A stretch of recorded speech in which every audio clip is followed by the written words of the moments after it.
जिस समय पाल और पतियार आपस में कन्नौज को लेकर लड़ रहे थे, उसी समय 8वीं सदी से और 10वीं सदी के बीच एक राष्ट्रकूट वंश का उदय होता है और यह दक्षिण भारत में एक शक्तिशाली राजवंश था।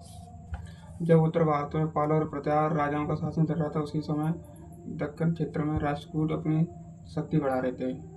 उन्होंने अपनी राजधानी मानकेत, आज यानी कि आज का कर्नाटक क्षेत्र था। इस राष्ट्रकूट वंश में एक राजा थे जो दंतिद्रुह। उन्होंने छोटे छोटे राज्यों को हराकर एक बड़े साम्राज्य बनाया और उसके बाद राष्ट्रकूट धीरे धीरे इतने शक्तिशाली हो गए कि इन्होंने गुजरात, मालवा और दक्षिण भारत तक अपना प्रभाव फैला लिया था। लेकिन असली कहानी गोविंद तृतीय से शुरू होती है।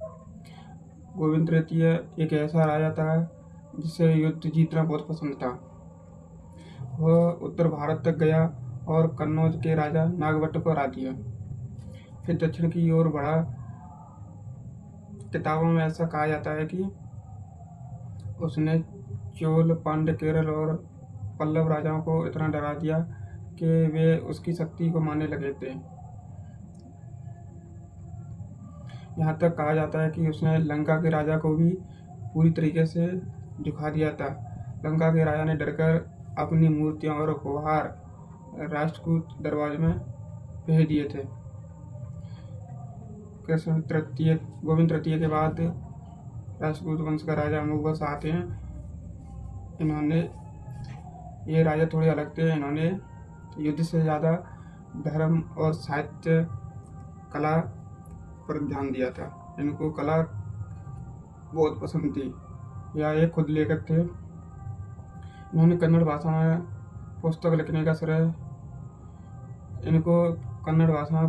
श्रेय दिया जाता है।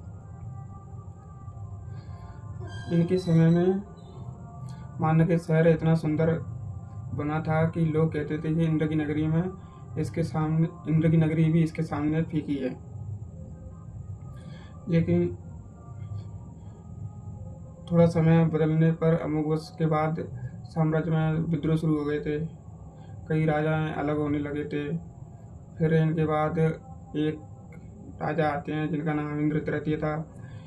इन्होंने फिर से राष्ट्रकूट वंश को ताकतवर बनाया था और राष्ट्रकूट वंश की ताकत को बढ़ाया था। उन्होंने कन्नौज पर हमला कर अपनी शक्ति को पूरे भारत में फैला दिया। इनके बारे में अरब यात्री ने लिखा कि